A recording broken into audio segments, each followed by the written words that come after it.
empreguetes de todo o Brasil morram de inveja de Chayenne. Foi maravilhoso.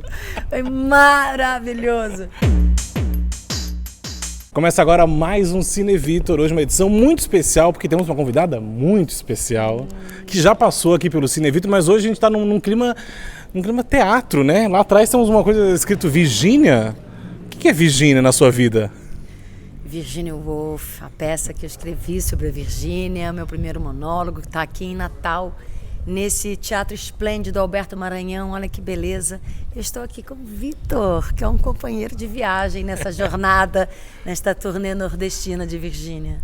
Nosso reality show. Daqui a pouco a gente vai voltar aí a falar de Virgínia, mas hoje vamos fazer uma edição especial aí vamos lembrar alguns sucessos da sua carreira, no cinema, na TV, enfim, claro, no Teatro Virgínia. Eu me lembro que eu vim muito com o cinema para filmar aqui no Nordeste, mas eu não vim com teatro nem com televisão. É a primeira vez. É a primeira vez de Cláudia Abreu no Cine Vitor no Nordeste, entendeu? Então eu vou falar assim o nome de um trabalho que você fez e você me fala uma lembrança desse trabalho, pode ser? Sim. Tá preparada? Estou preparada. Então, vamos começar. Você falou do Nordeste e quando a gente estava no Ceará, a gente estava conversando sobre cinema e você me contou dos 3 filmes que fez aqui. Então eu vou juntar esses 3 e aí você fala uma lembrança, que é O Caminho das Nuvens, O Tieta do Agreste e o Guerra de Canudos, é isso, né? Que foram feitos aqui no Nordeste. Então, para você, uma lembrança geral, assim, desses 3 filmes. Olha, toda vez que eu venho ao Nordeste, assim, depois que eu morei fazendo cinema, parece que, de alguma maneira, eu pertenço um pouco, de alguma maneira, essa vivência do cinema, porque as 3 locações, eu fiz Guerra de Canudos em Juazeiro, da Bahia, Petrolina ali, mas a gente filmou em Junco do Salitre, que era no sertão da Bahia, e foi uma experiência extraordinária. Tinha assim, uma cidade cenográfica de Canudos construída no meio do nada, era uma coisa épica. E uma vivência muito forte, difícil, né? De todo dia, durante o dia muito sol e de noite frio do sertão. Você me pediu uma palavra, mas eu estou falando mais. Pode falar o quanto quiser, Cláudia Abreu, o Cine Vitor é seu. Não, mas é que o Nordeste ficou com essa vivência muito forte do cinema. E eu procurava sempre fazer os filmes e não voltar para o Rio, para não sair dessa atmosfera, porque um filme de locação, ele é como se fosse uma vida paralela, uma vida suspensa, né? Onde você faz uma família ali e fica naquela atmosfera. Isso ajuda muito ao filme. E Tieta, que foi meu primeiro filme, que foi do Cacá Diegues, que a gente ficou em Feira de Santana, e aí eu até contei para o Vitor que tinha o Feira Palace. Muito bom esse nome. O Feira Palace, se o Feira Palace falasse, porque era Marília Pêra, Chico Anísio, Sônia Braga, André Valles, Zezé Mota, eu, o Leon, várias pessoas vivendo naquele hotel, e a gente filmava ali perto, num vilarejo chamado Picado, lindo Picado. Depois a gente foi para lá, para Costa Verde e Mangue Seco, mas foi assim uma iniciação no cinema mágica. Pessoas extraordinárias em volta, o Cacá, que é o meu amigo até hoje, a Renata, que produziu. Então, assim, é uma vivência absolutamente feliz que eu tenho dos filmes na Bahia. E, por fim, o Caminho das Nuvens, né? Bom, sem falar que Canudos era a direção do Sérgio Rezende, produção da Marisa Leão, minha amiga, que eu adoro, e vários atores extraordinários. Wilker, que eu morro de saudades, fui filha dele em Anos Rebeldes. Vários outros atores, Celton, Paulo Betti, Marieta. Mas o Caminho das Nuvens que eu fiz com o Wagner, direção do Vicente Amorim, a gente morou no Cariri, né? Que foi uma outra experiência de Juazeiro do Norte, né? Terra de Padre Cícero. Então, agora que eu vim para cá com o teatro, tudo assim é uma lembrança muito afetiva, né? Assim, a tapioca de queijo de coalho, esse vento quente, a água quente do mar, essa brisa, tudo me lembra tão fortemente os filmes que parece que eu de fato vivi aqui, posso dizer, algumas vezes. A gente vai se perder nesse mundo, Antônio. Pode nunca mais se achar. E é uma imersão, né? Um set de filmagem. A gente tava conversando também da questão dos festivais de cinema. Eu também adoro participar desses festivais no Nordeste, porque a gente vive aquele momento, aquele local, né? Eu moro em São Paulo, então para mim tem essa diferença, enfim, cultural que é muito rica, né? Também a gente vivencia coisas inesquecíveis. E esses filmes também acho que marcaram muito a filmografia brasileira, né? Eu acho que são nomes Eu até estava lendo no Twitter, alguém tinha visto o Caminho das Nuvens essa semana. Eu acho que o Guerra de Canudos vem com esse épico todo, e o Tieta é um marco também inesquecível, que depois, acho que a novela vem depois, não lembro agora. A novela veio antes, mas a gente filmou isso na retomada assim, do cinema, né? Depois daquela catastrófica gestão do Collor contra o cinema, contra os artistas, mais uma vez, né? Os artistas são sempre atacados quando troca um governo que não é apoiado pelos artistas, então vira uma certa vingança. Então, me lembro que tinha uma euforia da retomada do cinema. E eu fico muito feliz de ter feito parte disso. Começando com Tieta, aí depois eu engatei outros filmes como o Ed Morte, o Que Isso, Companheiro, que acabou indo para o Oscar, Canudos, o Xangô de Baker Street, e depois vieram outros, como O Homem do Ano, Desafinados, Silêncio da Chuva. Eu devo estar me esquecendo, teve um do Domingos de Oliveira, Todo Mundo Tem Problemas Sexuais. Tem um inédito agora do Marcus Bernstein, que é o Terapia da Vingança, não sei se vai ter exatamente esse título, mas eu devo estar esquecendo de algum outro filme. Se quiser eu posso pintar de novo. Já falou aí vários nomes que eu tinha notado aqui, mas então eu vou pular então para televisão. Já que a gente falou bastante de cinema agora, vamos falar de um sucesso que acho que marcou também muito a sua carreira, que é Barriga de Aluguel, que as pessoas comentam até hoje, acho que ele está reprisando também agora, né, Vivo, Globoplay, enfim, e tem muitos comentários, então para você uma lembrança, assim, Barriga de Aluguel. Uau, Barriga de Aluguel foi uma experiência intensa, porque foi minha primeira protagonista, eu tinha 20 anos, e é engraçado porque eu estava fazendo uma peça chamada Orlando, que é de um livro da Virginia Woolf com a Bia Lessa. Teve o plano Collor e o dinheiro foi retido, né? E a gente não tinha como estrear em São Paulo, a gente tinha estreado no Rio. E aí eu fui convidada para fazer uma outra peça com a Milton Vaz Pereira e viajei com a peça. Quando eu ia voltar para o Orlando, que quando saiu o dinheiro, o Daniel Filho me chamou para fazer Barriga de Aluguel e falou: não, é a sua primeira protagonista, você não pode fazer nada ao mesmo tempo, teatro, nada. Foi uma pena sair de Orlando, mas foi uma experiência extraordinária. Extraordinária, por vários motivos. Um, porque eu tinha que dar verdade e dar vivência a uma emoção de uma maternidade compartilhada. Eu não era mãe ainda, nem a Cássia. E eu, ainda mais que sentia as sensações de ter o bebê, eu tinha que ser visceral naquela defesa de quem sabe o que é ser mãe, ter um filho dentro, mesmo que o óvulo não seja seu. E eu era muito garota para isso, assim. Ao mesmo tempo, segurar uma rotina muito pesada de gravação. Tinha externa de manhã, estúdio o dia inteiro, depois da noite, talvez, muitas vezes tinha até externa também, coisas que você só aguenta com 20 anos.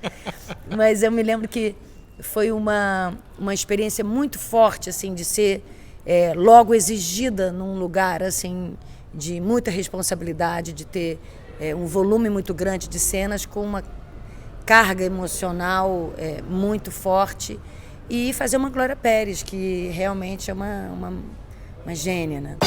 Vamos seguir aqui, porque a lista, depois de Barriga de Aluguel, aí não parou. É uma das mais populares até hoje, assim, é impressionante como passou bastante tempo, e muitas pessoas vêm falar comigo no teatro, ou se comunicam de outras formas, falando de Barriga de Aluguel até hoje, foi muito popular. Bom, a gente vai seguindo, eu vou seguir na televisão para depois voltar para o cinema. Eu vou falar, é uma das minhas novelas preferidas. E eu acho que de muita gente, obviamente, que marcou muito alguns momentos muito específicos dessa novela, mas tem uma cena muito marcante. Celebridade. A cachorra, aquela cena icônica, um clássico, você é a Malu Mader no banheiro, que volta e meia eu assisto, e acho que marcou não só essa cena, obviamente, mas todo o enredo da novela, toda a trama da novela. Então, para você, celebridade, o que foi na sua vida? A celebridade foi uma alegria, foi uma liberdade que a vilã dá. Você fazer uma personagem amoral te permite tudo, sabe? Você pode fazer o que você quiser, que tudo é permitido. Isso é uma coisa que, como foi minha primeira vilã, eu me lembro bem dessa sensação de não ter nenhuma amarra ética, moral, ou qualquer coisa. É muito estranho até que o público se identifique tanto com as pessoas amorais, né? Assim, e é uma pena que as pessoas que têm, os personagens, né, que têm ética, que têm princípios, sejam considerados chatos, né? Isso de alguma maneira tem algum nó aí na sociedade. Mas, de fato, você ser intérprete com essa liberdade, é muito bom. E eu me lembro que ela tinha muito humor. Então não era aquela coisa, eu odeio você. As pessoas, ela era um ícone gay, ela era uma pessoa que até hoje as pessoas vêm falar assim, eu adoro fulano, adoro barriga mais, mas a Laura, cachorra, era isso, ainda mais apanhou a cena do banheiro, foi simbólica, né, dessa coisa de todo mundo ama a vilã, mas quer que ela seja castigada. E essa cena, assim, os bastidores, demorou muito pra gravar, você e Malu muito amigas também naquele momento, tipo, uma batendo, quer dizer, a Malu, né, batendo muito, né, e Laura jogada no chão. Foi um desgaste, assim, de uma cena dessa também tão esperada, às vezes pelo público, pela equipe, pelo autor, por vocês. Eu me lembro que a Malu ficava muito incomodada de bater, porque ela achava assim, ai meu Deus, que coisa violenta, será que tem que ser por aí? E aí o Denis falava, mas o público quer. Vamos problematizar porque o público quer que ela apanhe, que você dê nela. E eu queria me defender, porque eu achava que seria mais, como é que eu posso dizer, verdadeiro mesmo, sim, que ela também se defendesse, batesse. Mas o Denis falou, não, você só apanha.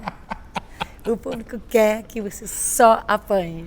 E não à toa foi um sucesso. Aí eu me mexo assim, porque também não vou ficar parando, eu não estou desacordada para apanhar sem reagir. Então eu fico me mexendo assim, xingando, mas eu não bato nela. Eu não bato nela, que eu fui proibida, mas eu teria batido. Até porque a cachorra não valia nada, sabendo. Ela bateria bastante, talvez. Acabar com a Maria Clara. Mas é divertido, foi divertido apanhar. Muito bom. Bom, vamos voltar pro cinema agora, depois tem mais TV. Berenice Procura, que foi o nosso encontro também. Tá vendo? Não falei que eu tinha esquecido? Berenice Procura. Filme que eu amo. Berenice Procura, acho que foi nossa primeira entrevista aqui no Cine Vitor, na mostra, depois do lançamento do filme. Tem uma temática muito importante, muito relevante também, uma protagonista, no caso você é a protagonista, mas uma história que acontece ali na praia, tem as questões de gênero, enfim, aquela família. O que foi para você, Berenice Procura, uma lembrança desse filme?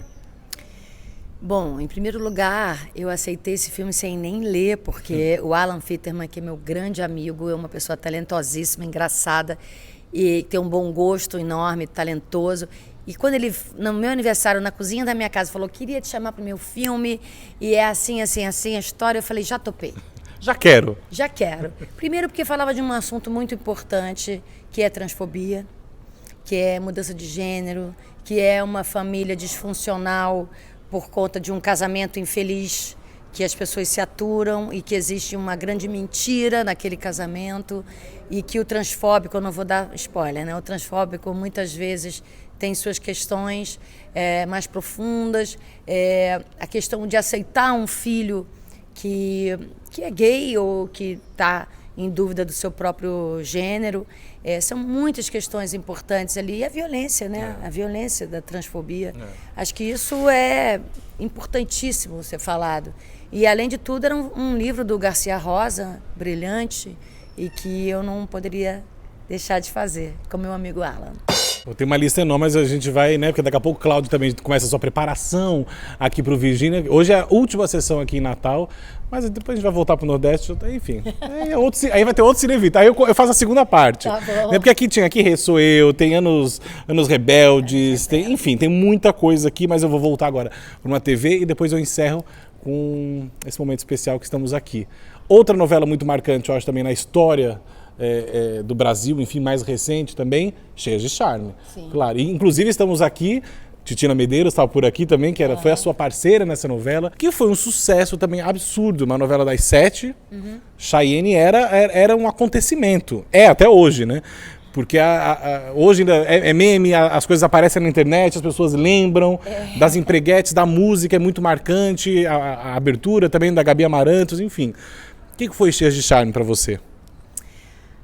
Foi uma descoberta de 1000 outras possibilidades. E fazer isso na televisão era ainda melhor. Porque você fazer um trabalho diferente no teatro ou no cinema, você tem um pouco mais de controle para escolher os seus projetos, né? No sentido de que você pode criar os seus projetos. Na televisão, ainda mais novela, você recebe um convite, aceita ou não. E quando eu li Cheias de Charme, eu estava, assim, tinha acabado de ter meu quarto filho, ele tinha meses, e o meu outro filho, o penúltimo, são 4, tinha 1 ano e 3 meses, 1 ano e pouco, 1 ano e meio, e tinha mais 2 filhas de 4 anos, de 10, ou seja, era um caos aceitar fazer uma novela ali, ainda na licença maternidade. E uma personagem daquele tamanho, né? Exatamente. Mas quando eu li, eu falei, são aquelas coisas imperdíveis, sabe? E aí eu pensei, isso aqui é extraordinário, essa novela é diferente. Ela fala das empregadas domésticas, isso para mim era tão revolucionário, sabe? Você falar da relação patroa-empregada, essa coisa que a gente sabe que em tantos lugares do mundo isso não existe e que isso é tão presente no Brasil, né? Como é uma relação louca, né? Porque muitas vezes amorosa, muitas vezes neurótica, muitas vezes desrespeitosa. E fazer a patroa que humilha, ao mesmo tempo você denuncia pelo humor, você denuncia. Me lembro que eu fiquei com dificuldade de arrumar empregada. As pessoas achavam que eu era Chayenne. Eu nem falo mais empregada, porque todo mundo é empregado de alguém, eu sou empregada de alguém, mas Sim. ficou com uma coisa pejorativa, né? Eu falo funcionária, parceira e tudo. Porque foi isso, assim, foi uma novela importante também no sentido de trazer, foi na época da PEC das domésticas, a ascensão da classe C, né? Foi um momento importante do país para falar sobre essa questão social, essa relação entre patroa e empregada. Mas falando especificamente da Chayenne, foi um portal criativo, assim, de poder cantar, dançar, ser aquela drag que trocava de unha postiça a cada troca de roupa, e cílios de penas, e fazer coreografias, fazer shows. Eu entrava em show, primeira gravação da Chayenne foi entrando num show verdadeiro do Michel Teló, que estava naquela época, Se Eu Te Pego. E eu entrei, ninguém sabia quem era a Chayenne, não tinha entrado no ar, que essa maluca que entrou nesse show do Michel Teló para cantar com ele. Entrei num show de verdade da Ivete. E me lembro que foi assim, e vários cantores foram lá. Roberto Carlos, né? O especial, tudo. Beijei o rei! Eu mandei recado, porque ele chamou a gente para cantar no especial de fim de ano. Isso. A Chayenne e as empreguetes. Já tinha acabado a novela e a gente foi lá, porque era o ano, né? Encerramento, e ele queria homenagear, sei lá, os destaques do ano e chamou a gente. Aí eu falei, meu Deus, o que eu vou aprontar com ele? Porque a Chayenne era... A Chayenne faria qualquer coisa. Ela assediou o Michel Teló, ela assediava todo mundo. E assediou Luana Santana, que também cantou com ela e tal, comigo, com ela. Pô. E aí eu mandei perguntar para ele, lá no camarim dele, se ele se importava que ela desse um selinho nele, que isso fazia sentido. Aí ele falou, fica à vontade, ele é todo bem-humorado e tal. E na hora que eu dei um guenta do rei... Falei, gente, aí eu falei assim, empreguetes de todo o Brasil, morram de inveja de Chayenne. Aí foi maravilhoso, foi maravilhoso. Ah, que divertido. Isso aqui vale a pena, né? Também você se divertir fazendo aquilo. E essas lembranças que ficam também, né? Dessas parcerias, a Titina também, as pessoas reconhecem vocês aqui e falam, né? Socorro e Chayenne, mas agora tem uma dúvida aí. Eu vi uns posts aí nas redes sociais, um reencontro dessas empreguetes com o Chayenne. Tá rolando aí rolando não, né? Enfim, esse encontro de vocês para um suposto filme, né? Vocês acham que postaram uma foto todas juntas nas redes, enfim, e a galera pede, acho que esse filme desde quando a novela foi pro ar, né? Existe esse desejo realmente de contar essa história, de levar para o cinema também, além da TV? Então, esse desejo sempre existiu porque foi uma novela, foi um fenômeno, assim, todo mundo ficava querendo que tivesse a parte 2 da novela, um filme, alguma coisa assim. E a gente sempre teve esse desejo, já tem alguns anos, tá, que a gente já pensava sobre isso, e pensava em argumento. É engraçado como passa rápido, né? Fez 10 anos, né? E que aí a gente pensou, poxa, como seria hoje em dia, né? O que aconteceu com elas? O país mudou tanto. Você vê que eu contextualizei o que estava acontecendo lá, depois mudou, né? Tanta coisa aconteceu. Mas não depende só do nosso desejo. Se fosse por nós, a gente já teria feito. O problema é que são muitas questões, né? Assim, das agendas poderem combinar. São muitas questões complexas, mas o desejo existe. Bom, estamos na torcida e eu quero ver Empreguetes e Chayenne e Socorro e todo mundo aqui no Cine Vitor nesse filme que, se acontecer, é sucesso. Enfim, eu acho que, sei lá, a gente pode até pensar numa coisa parecida num popular tipo Auto da Compadecida. Eu acho que tem esse peso aí, né?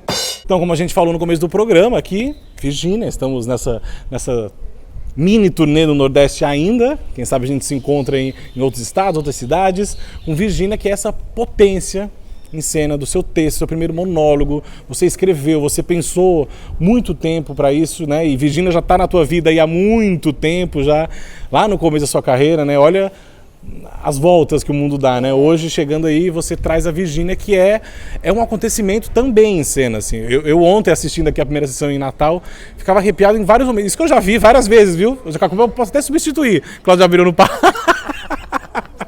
Mas estamos aqui, Virgínia, que é um sucesso, estreou faz acho que um ano, né? Em São Paulo. Um ano, né? Estreou em julho do ano passado, em São Paulo, e fez uma temporada maravilhosa em São Paulo. E depois a gente foi para Belo Horizonte, Rio de Janeiro, fez uma turnê pelo Sul e voltou para a capital de São Paulo agora esse ano, um sucessaço super. A gente fez o interior de São Paulo e agora essa mini turnê pelo Nordeste, que tem me dado muitas alegrias, e sendo coproduzida pela Titina Medeiros, que a gente falou tanto, que é aqui de Natal, da Casa de Zoé, e pela Bobox Produções também, que foram super parceiros aqui nessa turnê nordestina. Eu quero voltar ao Nordeste e outros lugares que eu não fiz, mas falando da peça, é uma grande realização, assim, desde Valentins, que foi uma série que eu escrevi para o Globo, junto com a Flávia Lise Silva, eu já venho querendo escrever os meus projetos, criar de outra maneira, e essa foi uma excelente oportunidade, assim, de não só por reencontrar a obra da Virgínia, que foi para mim um acontecimento, assim, porque eu descobri assim que ela realmente, eu não sabia quem estava lendo quem, ela me conhecia, né? Assim, é como se eu estivesse lendo a obra dela e estivesse me reconhecendo em muitos aspectos, em muitas, não só personagens que você se identifica, mas uma visão poética da vida, existencial, que às vezes é um detalhe que te toca e te preenche, te faz passar um dia inteiro pensando sobre uma coisa. E aí eu pensei que ela me tocava tanto que eu queria estudar a vida dela, saber quem ela foi, além dessa pessoa deprimida que se matou num rio. Eu achava isso muito reducionista. Eu descobri que a vida dela é extraordinária, né? Que ela passou por tantas adversidades e ainda assim fez uma obra brilhante. Então, escrever a vida dela em seus últimos instantes de consciência, né? Relembrando a própria vida, com esses fluxos de consciência que foram tão marcantes na literatura dela, e esses fluxos que contam a vida dela, né? Ela se matou porque não conseguia parar de ouvir vozes. Então, essas vozes que estão dentro da cabeça dela, esses fluxos de consciência, que são as vozes da vida, pai, mãe, irmão, marido, personagem, contam junto com ela a vida dela em seus últimos instantes. É uma coisa muito emocionante. Emocionante é uma palavra um pouco comum para dizer assim, o quanto eu fico surpresa de como essa peça toca as pessoas, assim. Chega nos lugares sempre, graças a Deus tem casa cheia e as pessoas vêm falar emocionadas, porque eu acho que as pessoas estão precisando pensar um pouco, né? A pandemia deixou todo mundo à flor da pele. A pandemia serviu também para que todo mundo refletisse, parasse um pouco essa roda viva, para pensar um pouco em si mesmo, na existência. Mas às vezes a arte aprofunda isso, né? Te dá um canal para você ir além. E eu acho que a peça ajuda isso, sabe? Você pensar sobre a condição feminina que não mudou tanto em 100 anos. Muitas mulheres vêm falar de vários aspectos da própria vida. Falar sobre saúde mental, que também é um outro assunto muito importante. Falar sobre essa dificuldade da criação, né? Como a gente desconfia sempre da gente mesmo quando a gente está criando, e mesmo assim é tão importante fazer, né, não desistir no caminho. São muitas questões colocadas na peça e eu acho muito bonito que as pessoas também tenham interesse pela obra da Virginia Woolf a partir da peça. Isso para mim é um prazer enorme. Acho que o seu trabalho é incrível, Virginia, é lindo te ver no palco, é emocionante. Ontem mesmo estava assistindo a passagem ali, os ajustes finais, quando eu vi eu estava emocionado ali já, sabe? Só de pensar toda essa construção que tem também ali no palco. É o faz de conta, né? É. Você estabelece ali naquele palco, a gente faz sem cenário exatamente porque é como a literatura, você cria, você deixa o público criar as suas imagens, né? Então é a atmosfera, você combina com o público, olha, Virginia está embaixo d'água, seus últimos instantes de consciência, luz, som, palavra e corpo, tá dito. E isso é o que faz a pessoa ligar o imaginário, né? E aí, de alguma maneira, destampa também assim os próprios sonhos, o próprio espelhamento com a arte, pensar em si mesmo, né, diante. Vai muito além, né? E isso é que me interessa. E me interessa, sobretudo, poder sonhar e realizar os meus projetos, os meus sonhos, o que me interessa. Arrasou. Cláudia Abreu, você é maravilhosa. Muito feliz de estar com você Vitor! nesses dias aqui. Vou sentir saudades, viu? A gente vai ter que se encontrar. São Paulo, por favor. Pelo amor de Deus. Filmes, bastidores, festivais. É muito engraçado. Vocês não sabem como ele é engraçado. A gente se conectou num lugar de humor que não tem volta. Ela vai virar, daqui a pouco vai ser Cine Cláudia aqui, entendeu? Então não Cláudia. perca. Beijo, obrigado, sucesso, beijo. mais sucesso e obrigado por essa parceria também aqui, pelo seu trabalho, pela sua arte. É muito gratificante para mim também, como profissional do audiovisual, conversar com pessoas tão interessantes e talentosíssimas. Que maravilhosa, porque no Cine Vitor Parte 2 a gente conversa mais. Beijo, obrigado. Beijo, adorei.